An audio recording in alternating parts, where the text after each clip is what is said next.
Well, I spoke a little bit about that yesterday. They're human beings, and there's a lot of factors that come into answering a phone in the next 7 days and having a general manager tell you you're moving your family and taking your life somewhere else. But also, we get into this business knowing that can happen. So you have to have a good support system around you, whether it's your family, your agent, your teammates, to help you get through this week. But you know coming in that it could happen.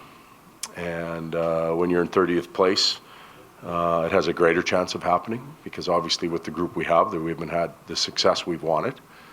So changes have to be made. So really there's the game itself, and the ability to go out and play should be your escape. You should be able to go and enjoy those moments and play hard and prove to the group here or to the rest of the NHL that you belong and maybe deserve more than what you've got here.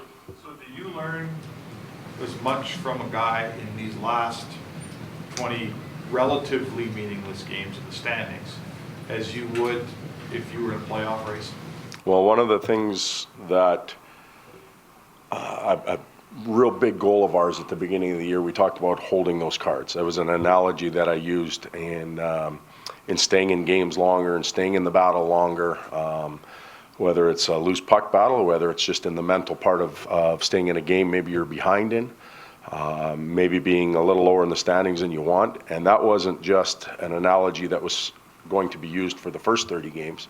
It was a year-long analogy. And I think the ability to evaluate down the stretch here is a great one for us. The trade deadline is going to come and go, and we're going to have a number of games left. Players are going to reveal,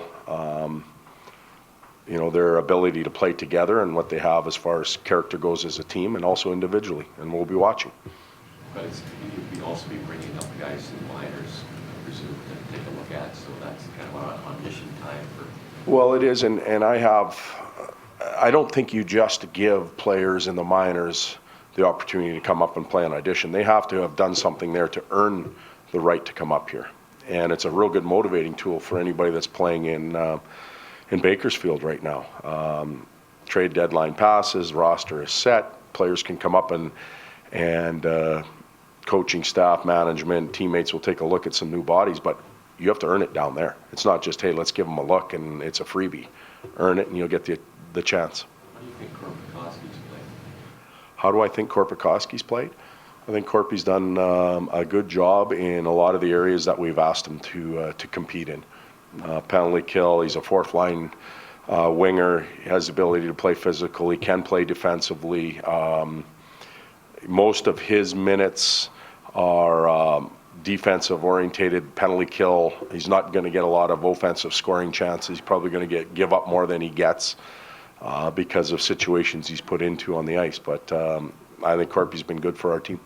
How do you evaluate as a coach? Like, there's the split-second decisions, and they're not always going to be right because the game's fast. But there's other ones where a player has 3 or 4 seconds sometimes to analyze the play on the ice. And if you're making the wrong play and you're a veteran, does that concern you as a coach? Do you feel that's not a buy-in, or is it the player not thinking the game correctly? How do you address that? How do you change it? And how do you know when maybe the guy is just not going to be capable of buying into? Well, I think there's a combination of factors that come into play. One, did he make the right read? And players make mistakes. You alluded to that. It's a game of mistakes, and they make errors. So if it was a poor read and they didn't make the right one, let's work on it. Let's try and get them into a position when they're better.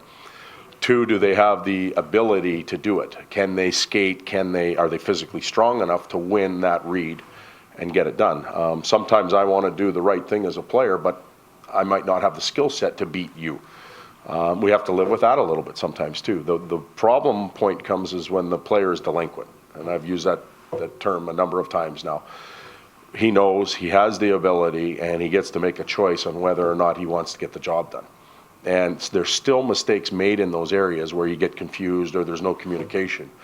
But over time, if you keep seeing the same delinquent mistake, it has to change at some point. And I've talked about that. If 4 or 5 coaches have told you, you need to fix this in your game, at some point you're laying in your bed and you're going, you know what, I need to fix this in my game.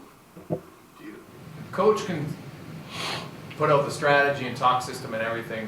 Ultimately, it still comes down to the players to execute it on the ice.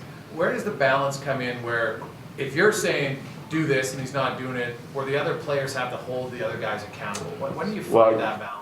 when you ask a question like that, one thing comes in, and I answer it, I will have a tendency to separate our staff and myself from the team, and that's not the way it is. We're responsible also, and we're in it with them. So there is no separation between coach and player or anything like that. So the mistakes that are made on the ice are as much my responsibility as they are the player's responsibility. Player accountability from one individual to the other and the ability to deal with it properly, not just yell and scream, is a very powerful thing in the locker room. And we're working towards that. We're getting better. Did you find, and I ask this because the experience with a guy like Joe Thornton, for instance, in San Jose was a leader, that if the coach says something and the guy doesn't, that maybe when Joe Thornton says it to a player in a different fashion, it resonates better? Like, do you need a guy like that to emerge from your team? 2 or 3 guys like that? Well, if we just think of that scenario and leave names out of it, I think that those players, and maybe I'll bring Jumbo back into it, Jumbo would take it upon himself to go out on the ice and do it right. And then say, okay, follow me. And then he had the ability to go after individuals. So, we need evolution of leadership on our team as well. And the players that have been around here for a long time, the star type players, have it in them. They have the ability to lead, but they have to do it right all the time. They have to commit to doing it right all the time. They can make as many mistakes as they want and lead, that's not a problem, but commit to doing it right all the time. Are you any closer to knowing in your own mind who the captain of the Oilers should be? That's a summer project for me. And you knew that would take a whole year. Yep, we were going to give it. Were you hoping that some guy would halfway through the Well, season would jump out? I think there's been a number of guys in situations that have stepped up. You guys don't see it. We talk about it a little bit, but there's been some real good leadership moments from a number of players on our team. Excellent moments. And it's just getting it to come out consistently. That's what we'll be looking for. And what happens when it's not going so well. We talked about that at the beginning of the year. That's when we're watching. Like a guy like Matt Hendricks says, he's an obvious captain, but he doesn't play a whole lot of minutes, so it's tough to get a captain who doesn't lead. Steve Yzerman was our captain in my 3 years in Detroit. Now he was a dominant Hall of Fame guy, but he didn't play very, very many minutes, and he did a real good job. What kind of challenges to the Senators present tonight? Revenge. So right away, I would like to think that our team would be very motivated to play against them if we had that type of game.